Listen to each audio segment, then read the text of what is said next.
Peace, love, liberty, radio. And the walls come crashing down as the war at home reaches your town. You have no choice, it's safe and clean. We all submit to the war machine. It is almost over. Almost. Just a couple more hours of Darryl the Pig Farmer.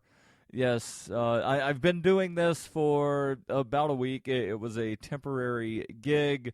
A friend of mine was out of town in Las Vegas at the Freedom Fest. He returns in just a couple of hours, so I've been pig sitting for him. And if you are friends with me on Facebook, then you probably saw that one of the little piglets that I had been taking care of passed away. That happened sometime early in the hours yesterday. And then there was another little piglet that had a bad leg, was hobbling around yesterday. Today, I decided to name that piglet Bran Stark, after the Stark child from Game of Thrones, who became lame in the first episode of the show.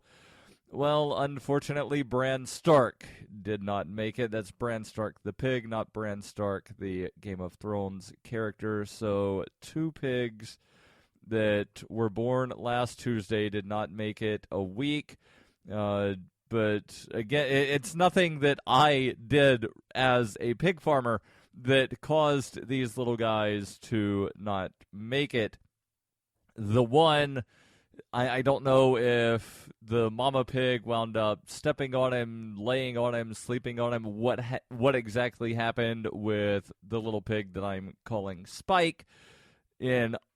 I am really the only person that gets the joke on the pig named Spike, because Spike was the runt of the family. And as you probably know, if you've listened to the show long enough, or if you know me well enough, you know that I'm a wrestling fan.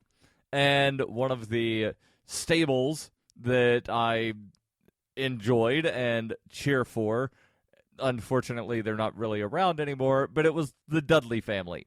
And the runt of the Dudley family was little Spike Dudley. And, like, that always caught me as kind of funny, because he'd always come out wearing tie-dyed shirts, because little Spike Dudley, his initials were LSD.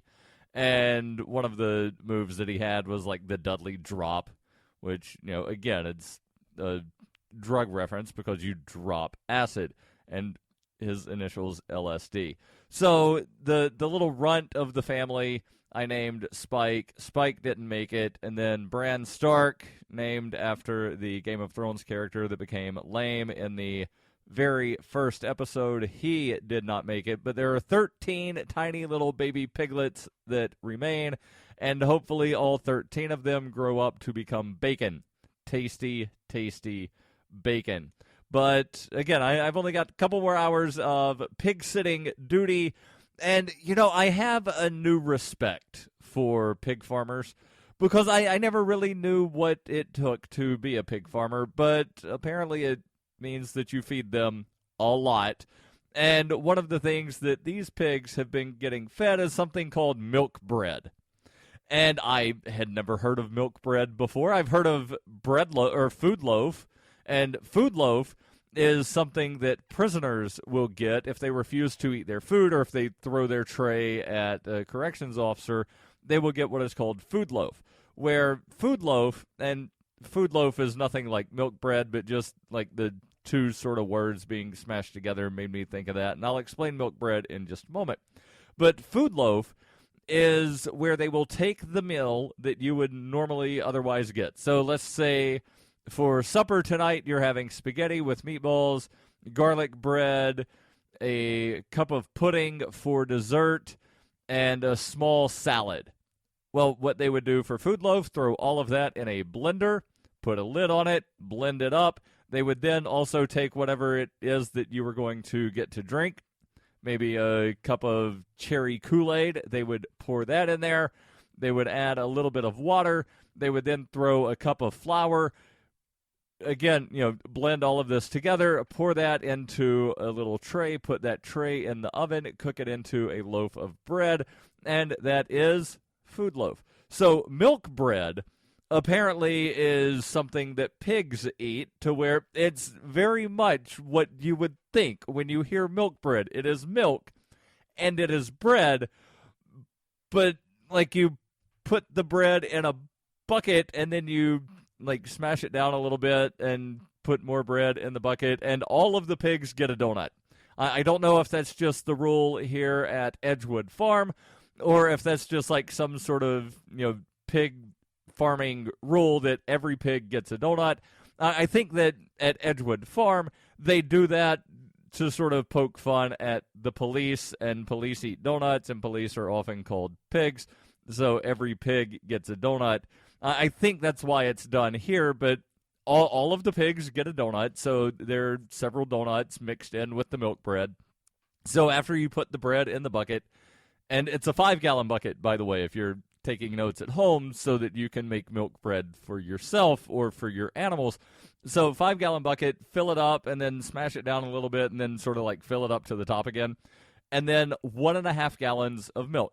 Doesn't have to be fresh milk, doesn't have to be regular milk. It can be, 2% whole, whatever. Mix it in and let it sit for several hours. And then you wind up just dumping that in the little pig trough, and the pigs absolutely love it. And they also get some vegetables, and they'll eat pretty much anything. Like if you put it in the food trough, for the most part, they'll eat it.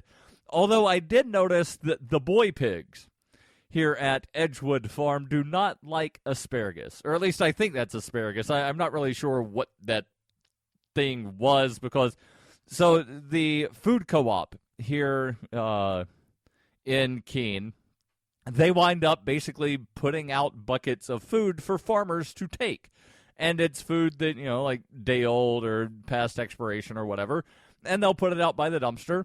And so I was told, stop by if you're in Keene, stop by the co-op and see if they've got buckets of food and take it and then feed that to the pigs. So, I wasn't, looking at the stuff as I'm throwing it in the bucket. I'm not really a vegetable identification kind of person, but again, it wasn't me looking at it, oh, okay, this is this, and throwing it in. It was me dumping out basically a small garbage can full of food into the trough, and the pigs are separated. There's the boy pigs in one pen, the girl pigs in another. There are some month-old babies in another pen, and then there's the new mama and her babies in a fourth pen. So the boys were not eating this stuff that I think is asparagus. I'm not really sure what it is, but they got it a couple times in sort of this potluck sort of crapshoot, and they didn't eat it either time, but the girl pigs absolutely loved it. They loved it, loved it, loved it, and they would eat anything. So, I would take whatever the boys didn't eat after they'd had their chance to wind up eating all of their food. If there was food left in the trough, I'd scoop it out, put it in a bucket, go feed it to the girls. They loved it. They ate it up. But alas, pig farming is almost over for Darryl, and I'll get into the news when we come back. And, it's somewhat appropriate that we're talking about pigs, and the story that I have is about cops being able to lie. Stay tuned.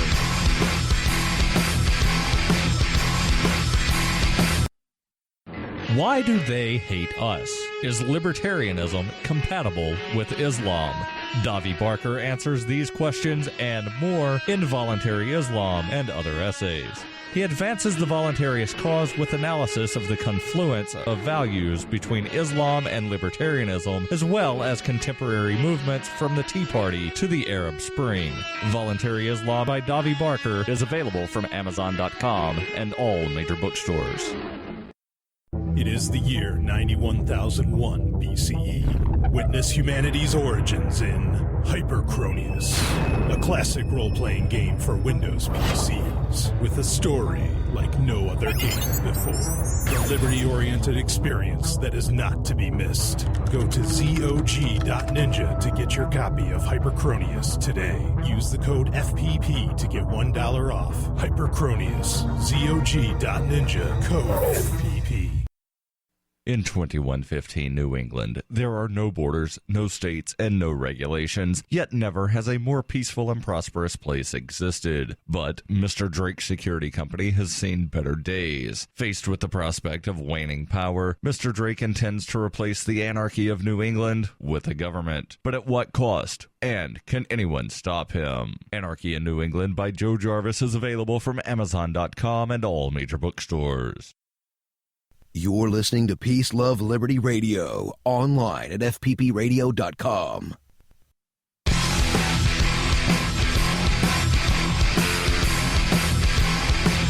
So, according to truthvoice.com, the district attorney in San Diego, California, explained 10 different ways that cops are allowed to lie to you.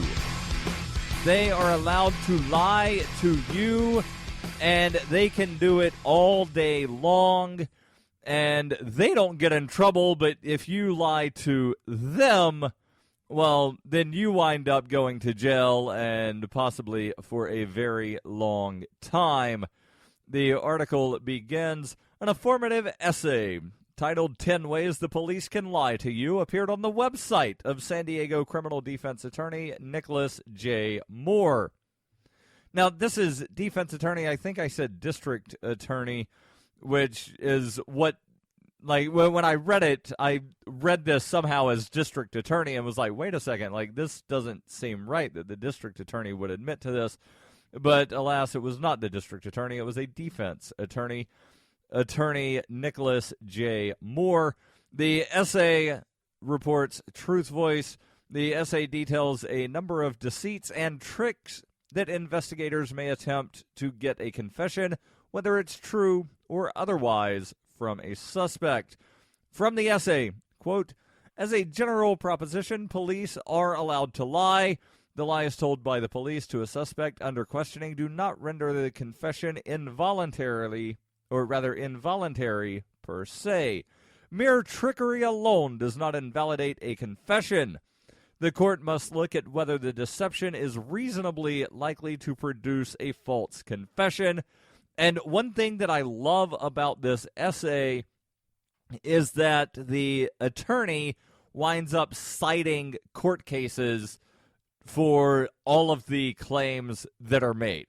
So for this, where it talks about the court must look at whether the deception is reasonably likely to produce a false confession, they cite People v. Farnham from 2002 in California's 4th, I guess that's the 4th District Court, and also Hawkins v. Linoff from the 5th Circuit, 1988. That's 5th Federal Circuit.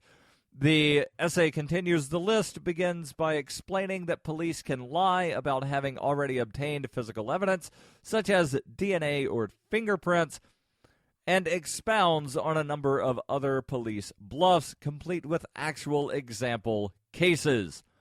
The first way that they can lie, and yes, it was already mentioned, they can lie about physical evidence.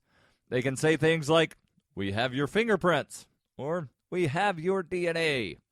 Fingerprints and DNA analysis require time, and county crime labs are notoriously backlogged. If you have been arrested as a suspect for a crime that was recently committed, it is highly unlikely that police have fingerprints from the scene at the time of the interrogation. Consider the following true story. And this following true story comes from the case of Oregon v. Mathiasen from 1977. The defendant voluntarily came to the police station and was told he was not under arrest. The officer told the defendant that his fingerprints were found at the scene. That was a lie. The defendant then confessed to stealing property. The 6th District described the practice of police lying about having DNA as, quote, a regrettable but frequent practice of law enforcement that was not unconstitutional. And they cite the case People v. Jones from 1998. And that allows police deception as long as it is not unlikely to produce an untruthful confession. The second way that they can lie or deceive you is they can trick you into giving up your own DNA.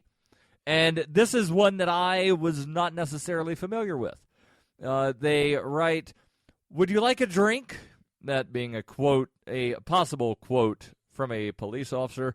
"If you are arrested for a serious crime," read violent, "a DNA swab is now part of the normal booking routine.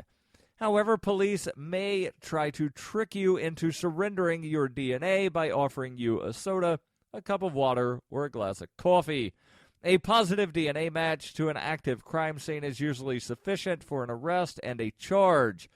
Police are even allowed to go through your garbage to obtain your DNA and other evidence." And then they cite two cases, one from 2013, one from 1988. They can give you a fake test to prove you're guilty. You failed the polygraph, or you failed a chemical test, or possible things that they might say. Consider the following true story. A suspect requested a polygraph test. And this is something that in a lot of places now the polygraphs have been sort of dismissed as bunk science, but they are still used. And in this case from 2009, the suspect is the one that requested the polygraph, and the police hooked the suspect up to, you guessed it, a fake polygraph machine. During the questioning, the suspect denied any involvement in the crime. Then the police showed the defendant a fake graph from the fake machine and said that it showed that the suspect was lying. He thereafter admits being present at the scene of the crime, and the court ruled that the defendant's admission is a voluntary and admissible confession. Another true story. In the first step of the test, the detectives sprayed the defendant's hands with soap and patted them with a paper towel. In the second step, they used a field test kit used for testing substances suspected of being cocaine, which the detectives knew inevitably would turn color. The detective told the defendant that the test had provided proof that the defendant had recently fired a gun. That was the case of People v. Smith from 2007, and they also cite People v. Parison of 1992. Police can also lie about having an eyewitness to the crime. And this is something that has really raised a lot of eyebrows recently, the whole false eyewitness thing. And the reason I say that it's raised some eyebrows, at least it has sort of raised mine a little bit, because there were the three men in South Carolina that had been on death row for 39 years. Or one of the three men had been on death row for 39 years. The others had been temporarily paroled and then put back in jail. But they had been on death row for this incredibly long time for a crime they did not commit. And there was only one eyewitness who, 39 years after the conviction, came forward and said, "Yeah, I didn't really see this. I wasn't there. I didn't see it. Yeah, sorry." And so the courts had to let these guys go because they were falsely imprisoned for a crime they didn't commit. There was no evidence. There was no physical evidence to place them at the scene. There was only this one eyewitness who 39 years later decided to recant and say, "Yeah, I didn't see it." Now, what would have happened if at some point during this 39 years that these guys were sitting in prison waiting to die, that they would have actually been executed? Would this guy have felt bad that his lie put somebody to death? I'll explain a little bit more about the false eyewitness when we come back.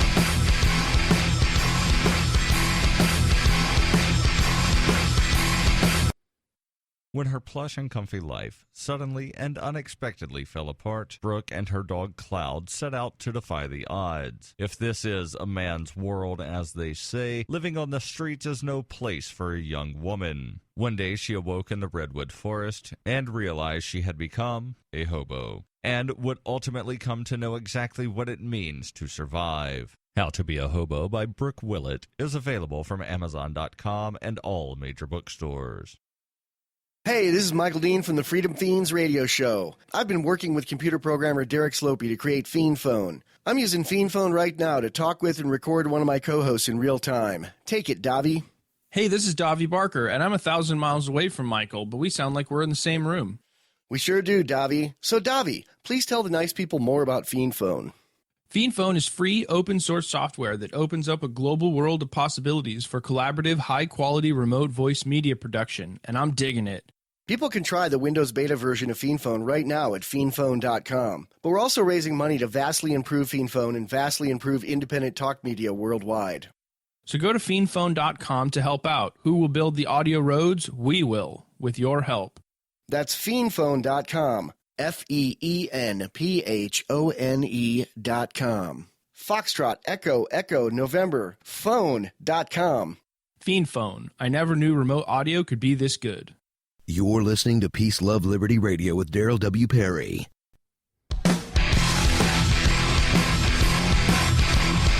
So the fourth way, I'm explaining the 10 ways, according to a San Diego defense attorney, that police are allowed to lie to you. Number 4 on the list, they can lie about an eyewitness to the crime. They might tell you, we've got an eyewitness that ID'd you. Somebody placed you at the scene of the crime.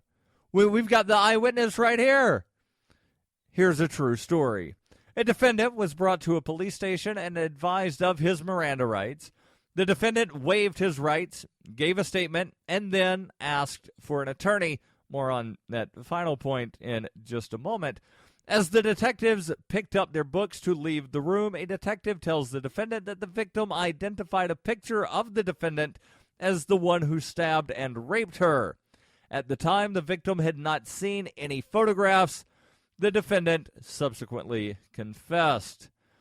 They can lie about recording your conversations. They might tell you, I'm going to turn the recorder off. This is just between you and me. This is completely off the record. Well, there is nothing that requires a police officer to disclose the presence of an already active tape recorder. In fact, there may be more than one recording device in the room, and the police may be telling you the truth when they turn one of them off. But they're not telling you the truth that they're turning all of them off, and they are lying if they say this is just between us or this is off the record. When you are speaking to the police, nothing is ever off the record. And they cite the case People v. Sims of 1993. They can lie about having an accomplice's confession. That is the 6th way police can lie to you. The police are permitted to lie and tell you that your accomplice confessed. Detectives could place both Frazier and his cousin at a bar where a victim was last seen alive. Both Frazier and the cousins were arrested. Police lied to Frazier during the interview that his cousin confessed and told them everything. Frazier made statements that he and his cousins were at the bar. Those statements were used to convict him. That in the case of Frazier v. Cupp from 1969.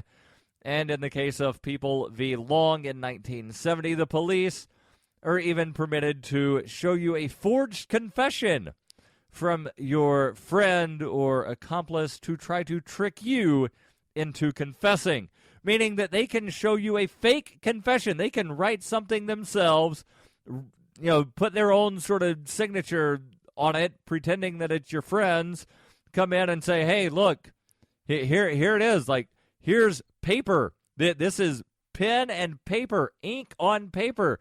Your friend ratted you out. He's already told us everything. But the friend didn't tell anything because they're doing the same thing to the friend. This is the thing that they often call the prisoner's dilemma, to where you have to wonder, all right, is the other person actually going to rat me out? Like, I know this person, and if I actually rat on him, is he going to, rat on me, or vice versa? And there's a really good study that was done on this. I'll try to find a link to it so I can put it in the show notes, because it goes into a lot more depth than what I just sort of glossed over.